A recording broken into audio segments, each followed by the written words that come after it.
from Meiji University, and Michael Tasseron from University of Tsukuba. Let's give them a hand, please.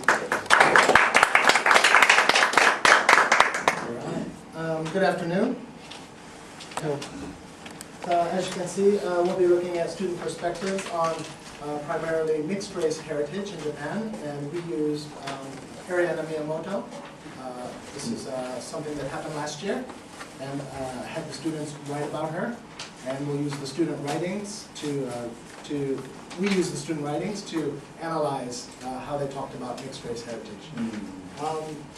Anybody know Ariana MIyamoto? Oh, I know. Yeah, great. So, any thoughts? Loaded question. Yeah. Only got 5 minutes. She's beautiful. Many of us have thoughts. She's beautiful, yeah. Well, if you don't know who she is, this is who she is, and so maybe this rings a bell. She is Miss Universe Japan. She was Miss Nagano, and she won the national competition. Nagasaki, sorry. And she went on to represent Japan internationally. Yeah. As you probably already know, there was some controversy surrounding this, primarily because of her mixed race heritage.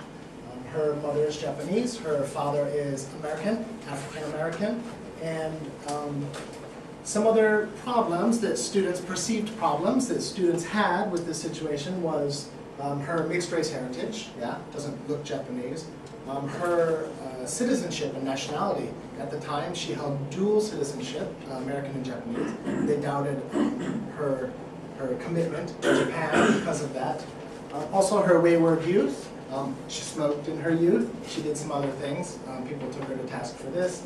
And probably one of the more major criticisms was that she was critical of Japan. She used this platform to be critical of the way that mixed race people in Japan are treated. So, today I will talk about race very briefly and race in Japan, just to kind of set the stage. Then I'll tell you just a bit about the study, what we actually looked at and what we did.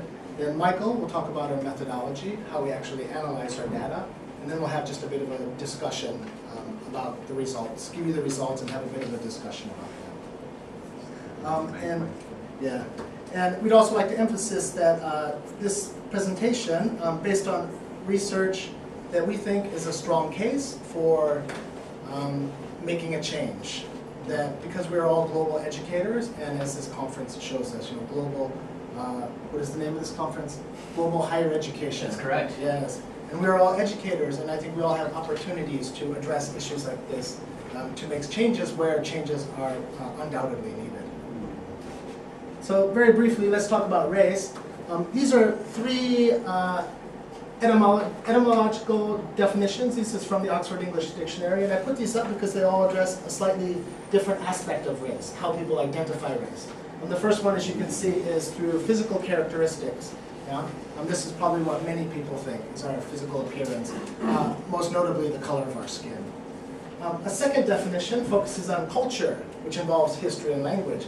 And some people will determine race based on our culture and how much knowledge we have of our culture. And the third one, while it's labeled literary, this is actually supported by recent research, people doing research on ethnicity and race in Japan. And this focuses on common ancestry, which would be bloodlines. Right? And these are important because these show up in our data. All of the students talk about these as reasons for dismissing Ariana MIyamoto, for not giving her her rightful place as representative of Japan. So speaking of Japan, very briefly, John Lai, in his 2001 book, Multi-Ethnic Japan, talks about how complicated an issue this is, and how even Japanese people are not in agreement about what is race, or what makes Japanese people. A lot of our students talked about pure Japanese. She's not pure Japanese. And even today, last week, my students, they bring up this phrase, pure Japanese, all the time. And yet they're not in agreement. Some will use ascribed characteristics, so physical appearance, and other people will talk about achieved criteria, so such as knowledge of the culture and language abilities. The important point here is that nobody is in agreement. It's very idiosyncratic. Yeah? So for our study, I had 5 classes. These were first-year students. Over the 5 classes, I had 175 students. And I had them write a 400-word blog entry on Ariana Miyamoto.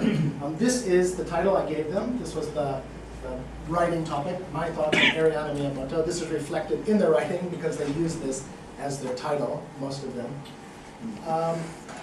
We then, after they had written and posted, we then gave them consent forms. And out of 175 students, about 115 students gave consent to use their work in this research. And by the time we got down to actually analyzing, we ended up with about 100. A nice round number. So there were 100 entries that were analyzed for this work. Yeah. All right. How did we analyze it? I'm going to give it over to Michael to explain our methodology. Thanks, Maria.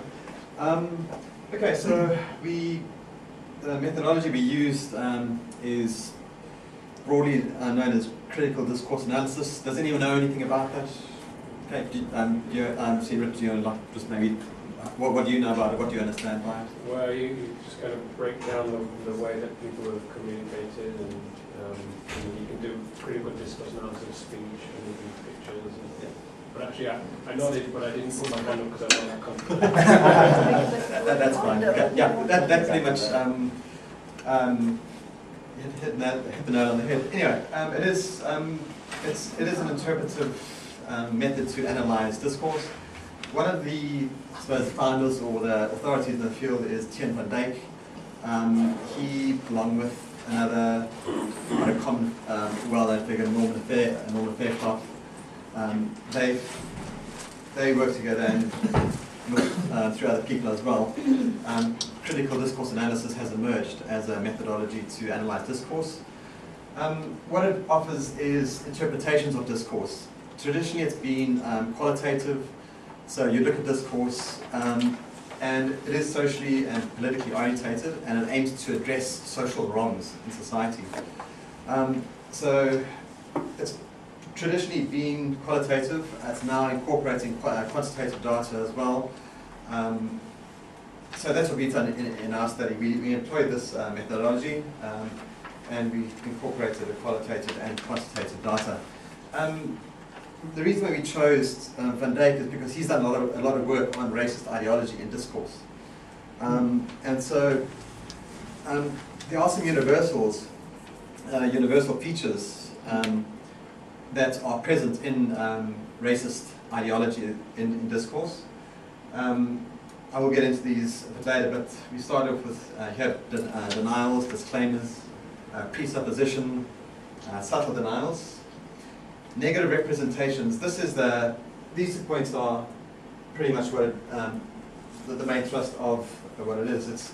We have othering. I'm sure you've heard of that. That's quite a common term.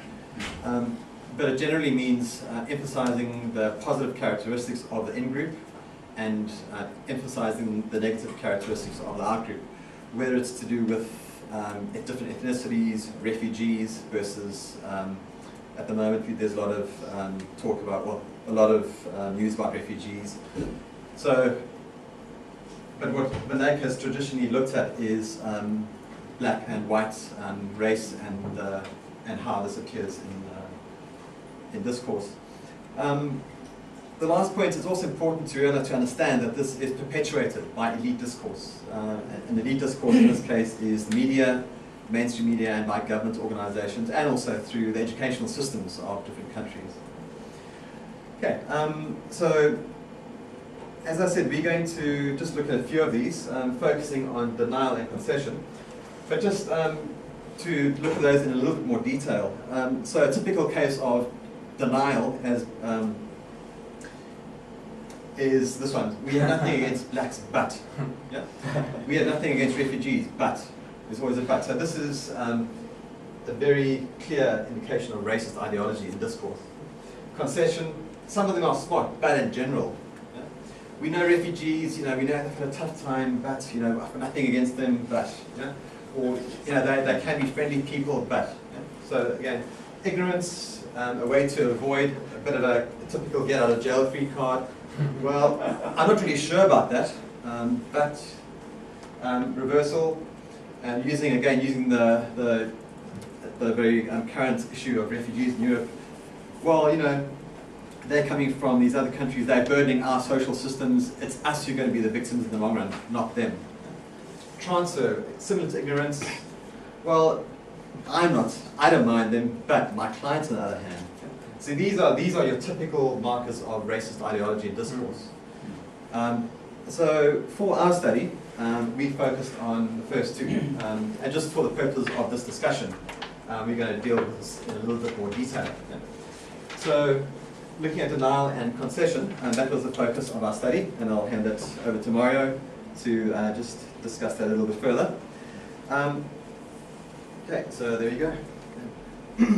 Yeah, and I might just, to clarify, we looked only at disclaimers, but there are other markers of racist ideology, and we've used other analytical tools to identify that. For this presentation, we're only focusing on disclaimers. And we did identify all of these kinds of disclaimers throughout the 100 blog entries. This is an ongoing research paper, so we will be addressing other analytical tools and other kinds of markers of racist ideology later on in our studies. For today, disclaimers. And here are some examples pulled directly from the students' work.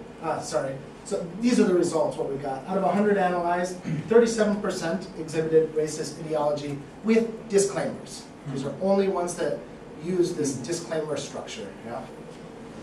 Out of the 37 entries, there were a total of 80 disclaimers. So several students used several disclaimers sometimes within a single entry. I think that the most was about like 10 disclaimers within 400 words. And so out of this total of 80, 30 were concession disclaimers. So if you remember here, concession, right? Giving them something, but then denying their rightful position in some way. So this was by far the most frequent disclaimer was concession. And that made up 38% of all the disclaimers that we found. The first one I'll start with is denial, and this is your standard bearer, right, as a disclaimer. I'm not racist, I regard her as Japanese, but she can't tell Japanese woman beauty enough. And this came in the forms of I'm not racist, I'm not biased, I don't discriminate. Yeah, so any kind of euphemism you can find for the word racist or racism, right, they used all of them. Here we have concession and denial. So we begin with concession. Of course, she's very beautiful and good shape. And then, but, yeah, I can't feel intellect from her way of speaking. And then they throw in a little denial right at the end, as if we had any doubt. It's not because she's half. Yeah. And I didn't address this, but you're probably all aware that the term for mixed race heritage in Japan is hafu, which means just half. Here's another one. This is solely concession. She has a good figure, but I could not help feeling strange about her being representative of Japan. It was because she looks like a Japanese, although I knew that it was a biased view. And this is interesting because they even admit that they're being biased, right? But they're still giving this to us. And let's see, here's our last one, another concession. I think she's beautiful, but she cannot be a Japanese forever in a real meaning. So, again, giving her a little, it's the appearance of giving her like these positive characteristics, when in reality they're denying her some other kind of position that she's achieved. So, and these are just a few of many, many, many disclaimers that we had. All right, I'll give this over to Michael. What does this all mean? Yeah, what do we learn from this? Okay, thanks, Mario. So, yeah, as I said, the way we've presented it now, what we found based on the research is that there's clear evidence of racist ideology in the discourse of our students.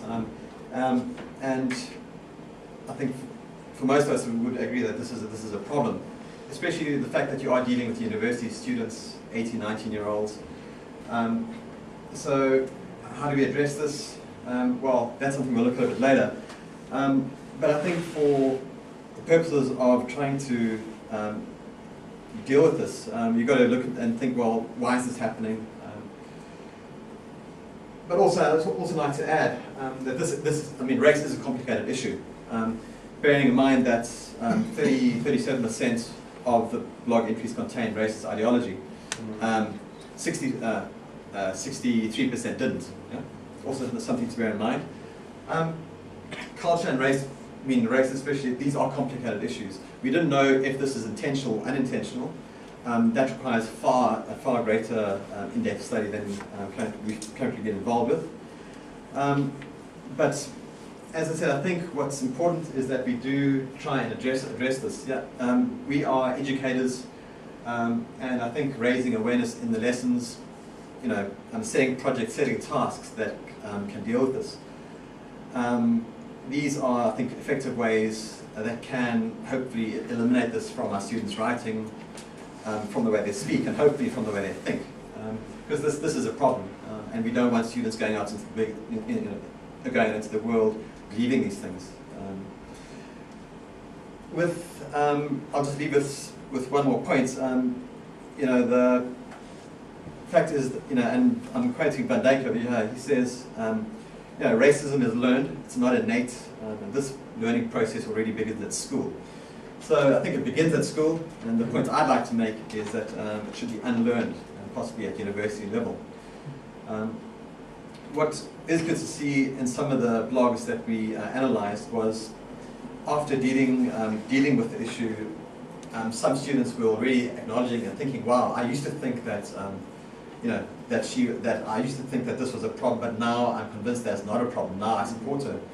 Again, how true that is, we don't really know. But the fact, I think, that this kind of activity has raised awareness about this issue is important, and at least students are thinking about it. And hopefully we can help them to continue to engage with it. And as I said, to try and get them to understand that this is not where they should be thinking or dealing with race. Okay. And on that note, I'll leave it over there. So thanks very much, and I'll leave my